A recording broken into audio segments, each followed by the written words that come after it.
পুরীর জগন্নাথ মন্দিরের রত্নভাণ্ডারের দরজা খুলল ৪৬ বছর পরে, কিন্তু তার ভিতরে কি কি রয়েছে তা নিয়ে মুখ খুলতে নারাজ মন্দির কর্তৃপক্ষ। তবে তাঁরা না বললেও পুরনো একটি গেজেট পত্রিকায় সে ব্যাপারে তথ্য মিলেছে। ২০১১ সালের জুলাই মাসে প্রকাশিত ওই পত্রিকার একটি প্রতিবেদনে বলা হচ্ছে, ওড়িশা রাজা অনঙ্গ ভীমদেব জগন্নাথ দেবের অলঙ্কার তৈরির জন্য প্রায় ১৫০০ কেজি সোনা দিয়েছিলেন মন্দির কর্তৃপক্ষকে। সেই সোনা রত্নভাণ্ডারেই থাকার কথা।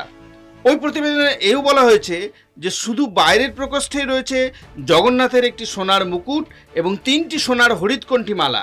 প্রত্যেকটি তৈরি হয়েছে ১২০ তোলা অর্থাৎ ১৪০০ গ্রাম সোনা দিয়ে। এছাড়া রত্নভাণ্ডারে রয়েছে জগন্নাথ এবং বলভদ্রের সোনার তৈরি শ্রীভুজ বা সোনার হাত, রয়েছে জগন্নাথ এবং বলভদ্রের সোনার পাও। ভিতরে রত্নকক্ষে আছে ৭৪টি সোনার গহনা, প্রত্যেকটির ওজন কমপক্ষে ১ কেজি করে। এছাড়া রয়েছে সোনা, হিরে, প্রবাল, মুক্ত দিয়ে তৈরি প্লেট। ১৪০টি ভারী রূপার গহনাও রয়েছে মন্দিরের ভিতরে রত্নকক্ষে।